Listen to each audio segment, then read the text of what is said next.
Welcome to our Effective Professional Development Briefing. I'm joined with my colleague, Alan Ethorn, at the moment. Hello there. Just to give you a little bit of information about what we do as a research school. As you can see from the map in the top right-hand corner, the research schools are spread out all over the country, quite scattered in the East Midlands. And you will see, I think it's about 30 research schools at present. And one of the jobs we do is we generate, and often we do trials, and you can join your school. Always keep a lookout for the trials that you can be part of because they're really useful. Then we go through all of the trials, the reports, to save you that job and put them together in learning tools. So it's a quick way for you to see where the evidence is, what's got the good evidence, what makes the most progress, and what's got secure evidence. And then our job is really to get that evidence, to mobilize that evidence and get it into the schools, which is what we're about to do now.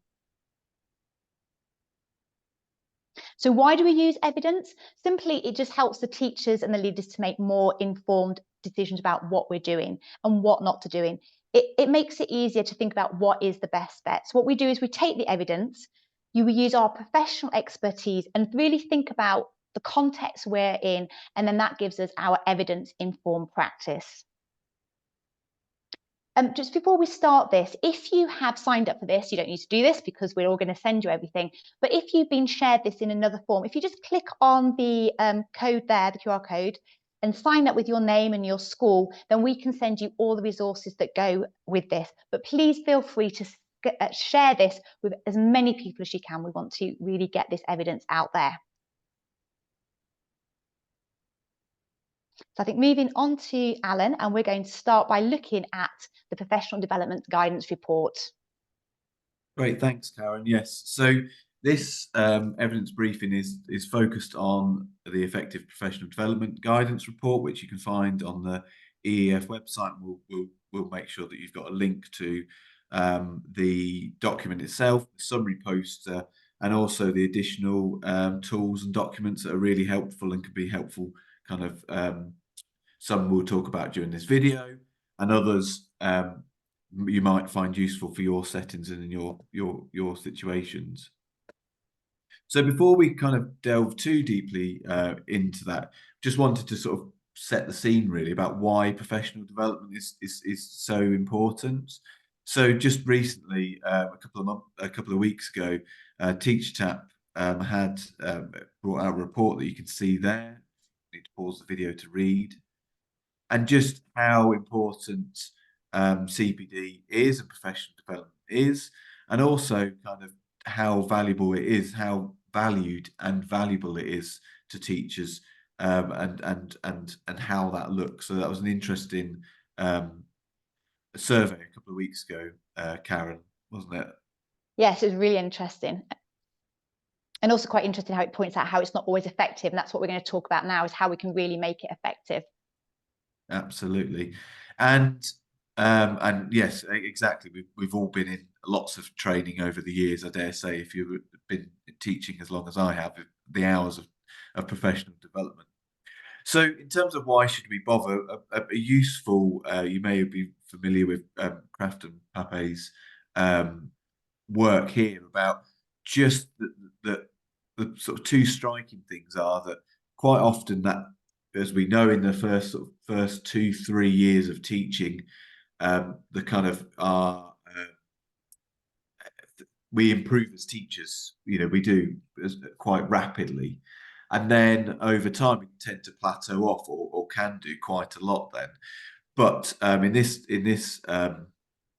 study, when they looked at when there was the presence of a strong professional environment and professional development, that the green line there, you can see that had it avoided that kind of complete plateauing, and that teachers still carried on improving after those first few years in the profession. And oops, I can read these. And well, two fairly kind of useful things if you're trying to convince anyone about professional development, about it being the single most important thing that teachers and school leaders can focus on. And we know from there that education research is at a stage in which we have strong theories of student learning, but we don't have well-developed ideas about teacher learning, and that's where this evidence briefing and guidance report came out. That so it's okay saying, well, let's make professional development effective. Well, what does that mean? What do we mean by being effective? And that's hopefully what we're going to talk through and go through with you in this video to help you.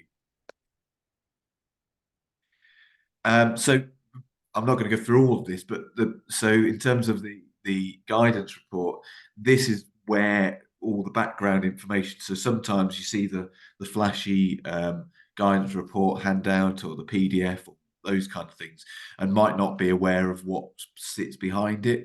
So as Karen said earlier, part of the work of the EEF is to do that synthesizing, to find all that information, bring it together, and then to present it and to present those findings. So all the findings that we talk about in this video and that's in the guidance report all come from this kind of distillation of all of this work over a couple of years. And then just to kind of I guess sort of clarify and help us to understand that those points about what professional development is and what it's not. So I'll let you just read those, and you'll see this in the guidance report.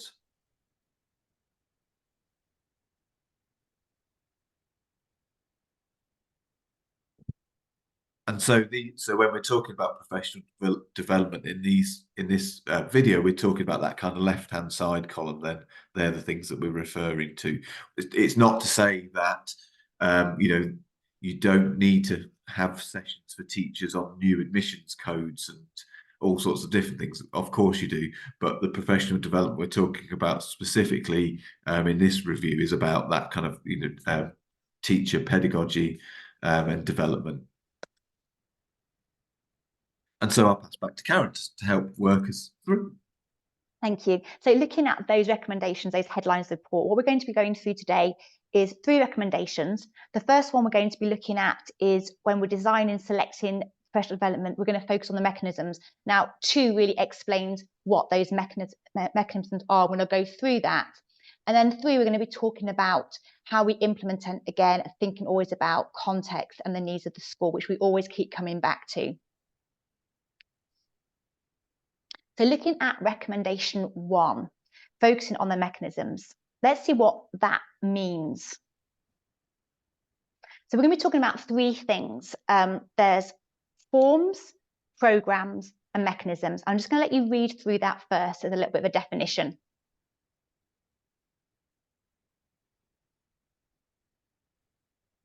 Now, to hopefully make a little bit more sense of this, and all of this again is found in the guidance report, is put this, I think this table makes it a little bit clearer because they do overlap a little bit. So looking here, we've got I'm going to have to move my bar because I can't see. We've got our forms, and our forms take the place of things like instructional coaching, which is also part of our implementation process and lesson study and those teaching learning communities. Our programs, and you can see here an example of one, for example, embedding formative assessment. But our mechanisms are those key building blocks, such as the goal setting, the feedback, the action planning. And we're going to look at those mechanisms now. Now, all of these forms, programs, and mechanisms are vital for implementation. So you'll see that link with PD and implementation always hand in hand. So what is a mechanism? And we always use the toothpaste analogy. We can buy all different types of toothpaste. We have whitening toothpaste, we have sensitive toothpaste. I know we've got different flavored toothpaste, but the one thing that every toothpaste have to make it work is the fluoride. And that's what we mean by the mechanism. If we took out the fluoride, it wouldn't work.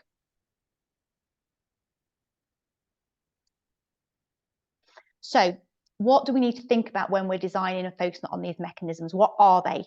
So if we just said they are the core building blocks to any program, they're the elements that that if they're removed, it's not going to work. So they have to be there, those active ingredients in a way. They need to be supported by evidence or research on human behavior. And think about how they're going to be adopted and then how they can be used. And be really careful. We'll talk more about how you select them to get a really balanced program later. The more building blocks are incorporated, the better the chance that the success, the more mechanisms that we go through them that we're using, the better chance of success. And as we'll keep saying, just keep checking it's evidence-based. And there's a really useful new evidence-based guidance report that's come out. So have a little look at that as well at some point, because it will talk to you about those red flags and green flags when you're looking at evidence-based programs. I think I'll pass it over to you, Alan. Thanks, Karen. Yeah, I think the toothpaste analogy is a really useful one of thinking about what specifically is it that we're talking about, what the kind of the active ingredients. Absolutely. So so think about the mechanisms and going into those in a bit more detail there. So here's a vignette that will let you just have a read of. Oops, there you go.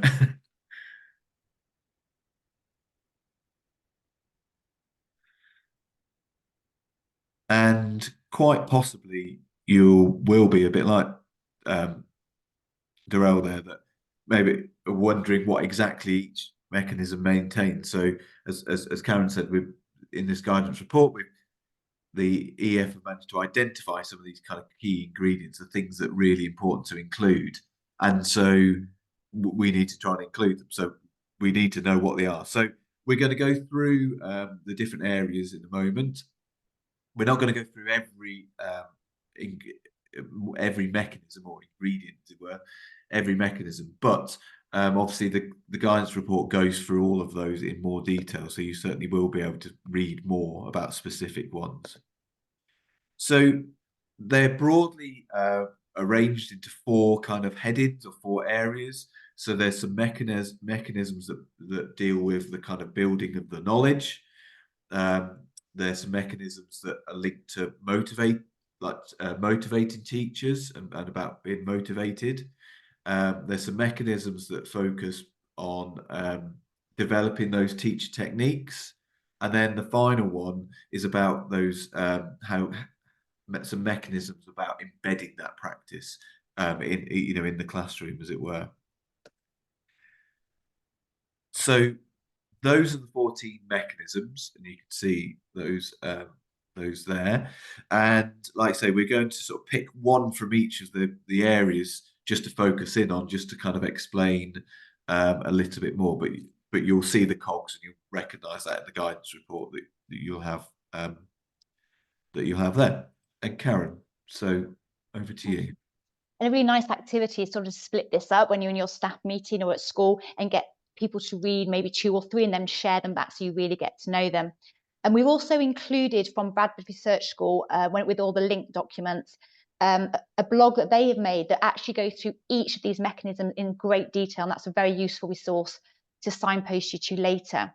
But having a look at the first ones. So the first one is about building knowledge and managing cognitive loads and revisiting prior learning. Just briefly to managing cognitive load, it's just to be careful, and we often do this when we've got that one day of training and we get a lot of information there, and we do it, Alan's laughing all the time because we're trying to give you so much information in one go. But it's just make sure it's the most relevant part of your training, just really focusing what do you want everyone to know. But what I'm going to look at now is the revisiting prior learning. Really, this is just your high quality teaching, what you do in all of your lessons. It's how you're going to revisit those topics and techniques later in the programme. And you're really mapping this in. So you're maybe doing your first introductory, but where are you going to revisit it? How are you going to revisit it? Is it going to be in staff meetings? Is it going to be by reminder emails? Is it going to be through coaching? So think about that. And then how are you going to do that? Is it going to be through like a short quiz? Are you going to be asking retrieval questions? What task can you use to really draw on that past learning? So really just that high quality teaching on how you're going to do it. But the key thing is mapping this out. Alan, is anything you want to add on that? I was just going to say, I think, yeah, absolutely. I was sort of smiling to myself that we've all been in those situations where in the school, it's, you have an hour's input on something and that's it forever. It's never mentioned again, never come back to it. And just how important that's that kind of building up of knowledge, revisiting it over time is really important, isn't it? And allows everyone to have time to think about it. And I think from a motivated teacher's point of view, which will come on, we don't specifically focus on, but I think for me, it's like if this is really important, then it needs to be given enough attention, doesn't it? That you just saying to a group of staff once about something, and then it being left there just doesn't, we wouldn't do it in class, would we? We wouldn't kind of introduce something in class and then just never mentioned it ever again. But so yeah, I think that's a really important one to consider, and not just to take for granted that we've done it. And also, we've got to think about our changing staff. A lot of people mention that, we've got our new staff coming in, how we're going to make sure we don't forget this and keep revisiting it. So it really is going to be a very long-term thing, even when you've got new priorities coming. I think this is... Yes, so the second area, looking at motivating teachers in particular. So so one of the mechanisms here, obviously we understand, we want professional development to be, motivation. Ideally, we don't really want people to be thinking, oh, here we go, it's a staff meeting again, or here's our course, or here's coaching. But we want to build that culture.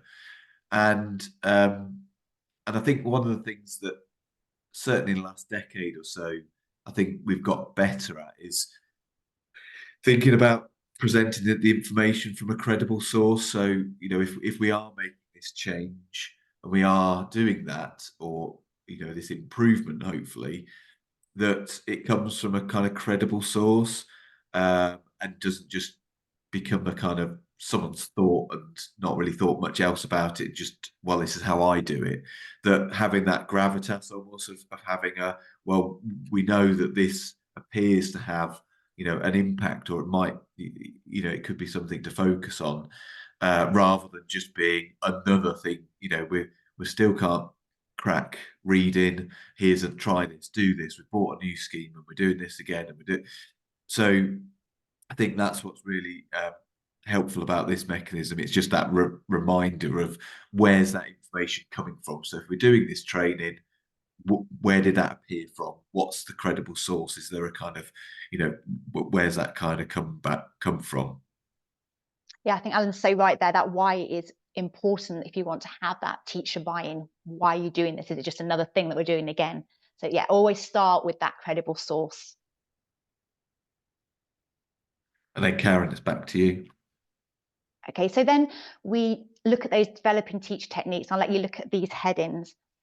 Anyone who's very familiar with the early career teacher framework, I think a lot of these headings are part of that. And this is something we're doing all the time with our teachers and our staff. So as we said, you'll be able to read these in the guidance report. We've just picked on one to look at, and that is the providing feedback. And this links really well to the providing feedback guidance report. And that's not just for students, but also links to teachers, and how if we get the feedback right, it will make a big difference. However, if that feedback is not right, is not focused on what we're doing our learning on, then it will get lost. So it's just thinking about how to do that, making sure that the observations are supportive, they're very focused. Link it to think about how you're going to do that with coaching and different ways of doing that. I'll give you a minute just to read that through.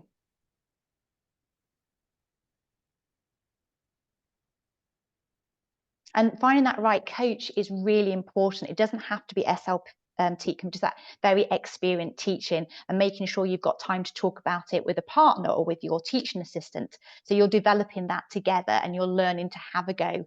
And we talk about the implementation, and even, you should have that culture to have a go and be able to make mistakes in what you're doing and keep feeding back to develop what's happening.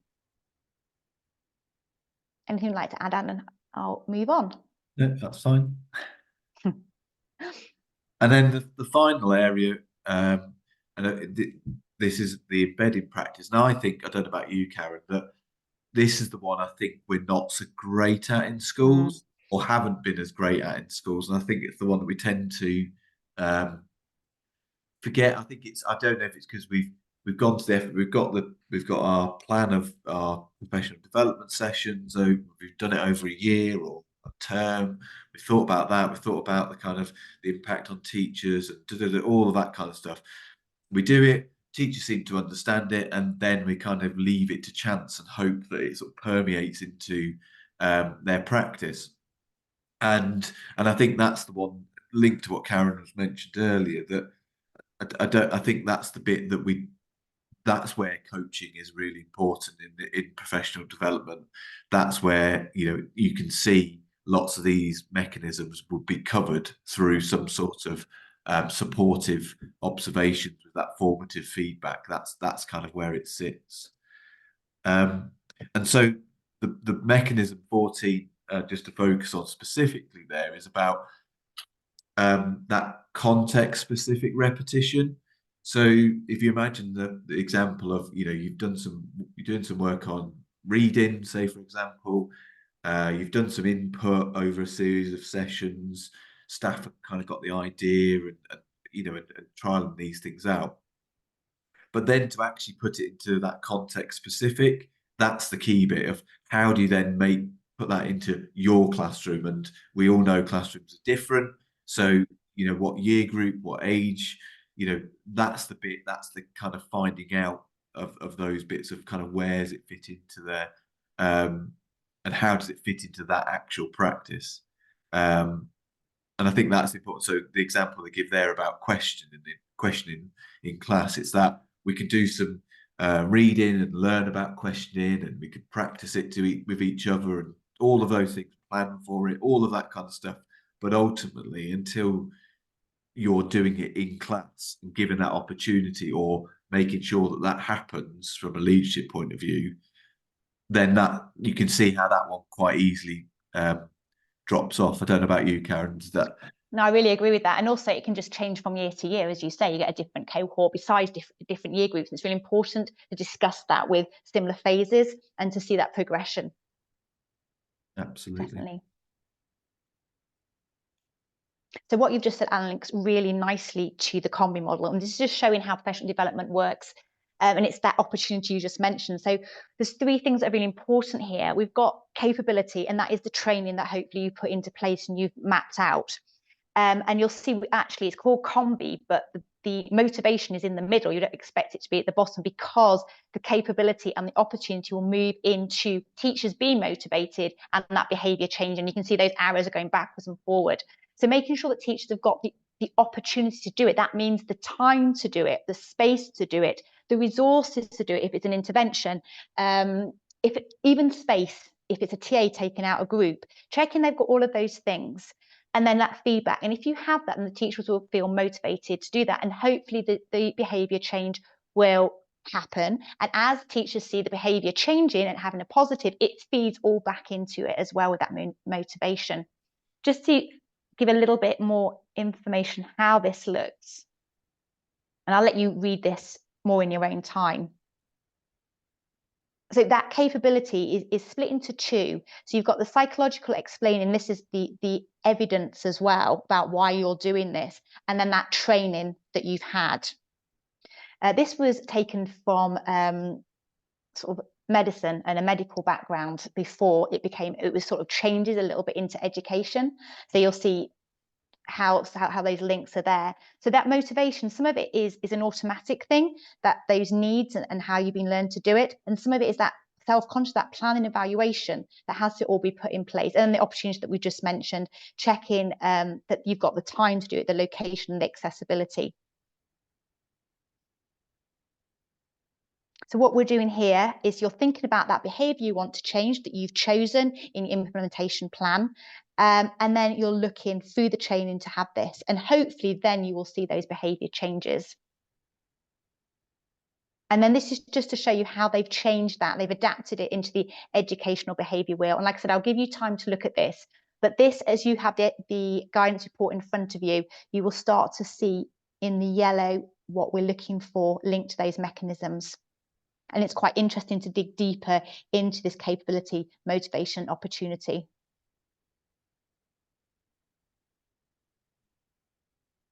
And again, I'm going to leave this for you to read a little bit later, but it's just very interesting to see, again, those links back to the professional development guidance reports. So hopefully they have the knowledge, hopefully they're motivated, hopefully they have the tools and techniques. But as Alan's been saying, how will this practice last them more than a couple of weeks? This is what we're looking for, sustained practice over years, and how we keep that culture there.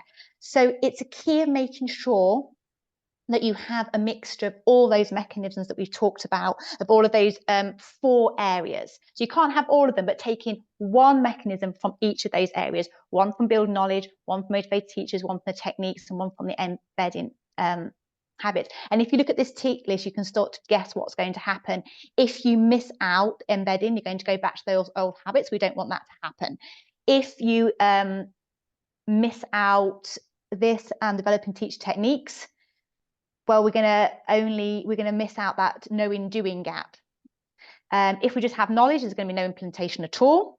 If we have no knowledge, it's not going to be applied properly. And then it may work, because like we say, these are all best bets. We're always doing our best to make things work and to change things.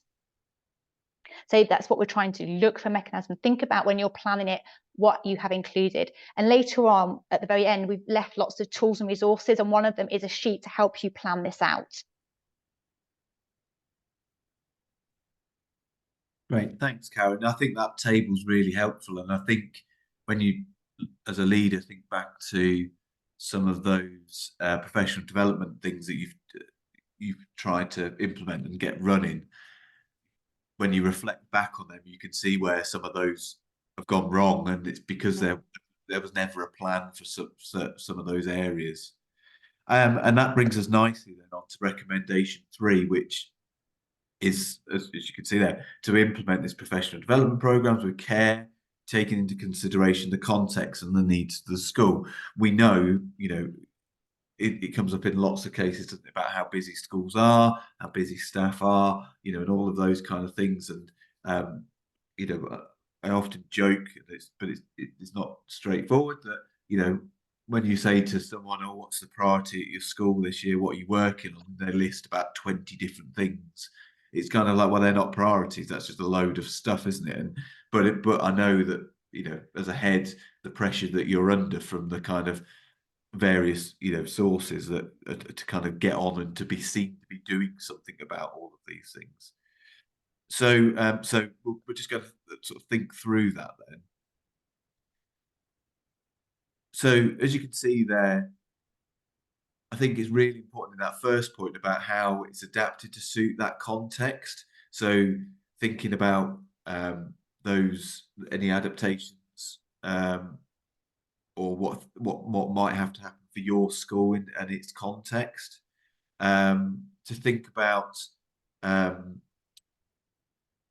as with lots of things, from a senior leadership buy-in, making sure that it's aware, people are clear on why we're doing these things and why we got this focus. Is it in the school development plan? And those things tend to help. As mentioned earlier, that idea that time is the most cited reason for teachers gave for adaptations to PD. So just that kind of finding time.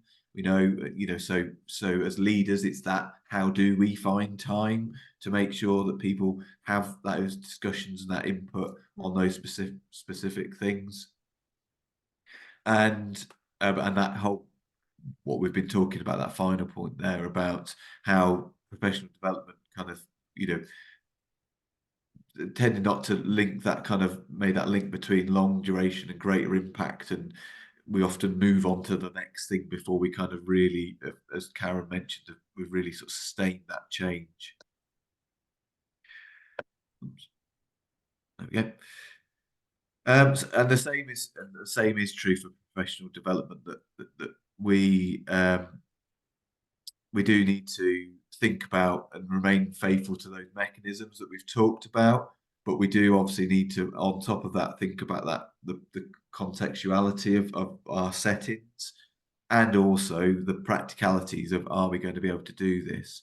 And so go back to the toothpaste analogy there. It's that we can change the how it looks, we can change the color of it, we can change the flavor of it potentially, but we have to be really careful if we are making those adaptations for our settings that we don't remove the fluoride. Otherwise, we're at risk of kind of doing a lot of hard brushing, but not actually getting anywhere because the fluoride's missing and those mechanisms are missing. And so this just a very, very brief bit here about some of the information from the implementation guidance that you may well have already seen or read about, and how these two, the professional development and the implementation guidance reports, both are intertwined. So that would have been, you'll have seen that diagram, and you can see how with professional development, it's part of this whole process of that, exploration and the preparing and the delivery and the sustaining, that professional development is part of that larger process. It's not something separate necessarily, it's a part of that process of change. And you may well have seen the examples of the planning of implementation. And so one of the areas in that is how. So we've identified some problems, so the Y column there. What we're aiming to get to is on the right hand side, in those final outcomes, what that intervention kind of looks like, and then the whole, have people trained, do people know how to do that? And that's where the kind of the training and that professional development sits in that whole implementation plan in that kind of middle section. Because ultimately, if we've identified a problem, we're going to do this thing as an active ingredient, we need to be aware of, well, do people know how to do that? Do we have are people trained to be able to do that? Do they understand that? Do we need to focus on it? As Karen mentioned earlier, have we got new staff that we need to train as well? So professional development is sits underneath this implementation plan from that point of view. And I suppose these bits really just to go back to, okay, so those mechanisms that we've mentioned, which ones have we planned them in? Where are we going to do it? How are we going to do it? How are we going to build up that knowledge incrementally? How are we going to make sure that that leads to teachers being able to practice those techniques and eventually end up in that kind of embedded practice, so that it sits within that plan of what's our plan, what are we going to do? And there you go, you can sort of see some more of those, how that kind of might fit together. And was there anything else on that section, Karen, just before I move on? No, that was that. Great. So there are some examples there of, you can pause the video if you want to and have a read and critique some plans and the sort of the intentions there, if you'd like to, if that was helpful for you or your team.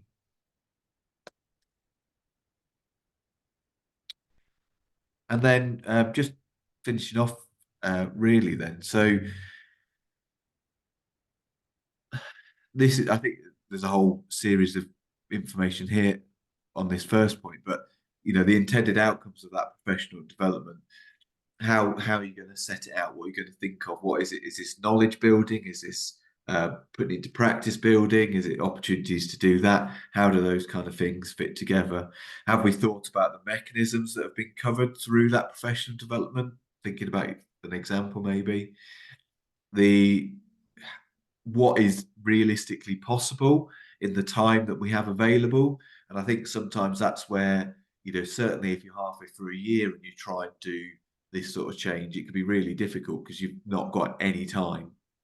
Or if you're like most of our schools, no money left either to do some of these other sections.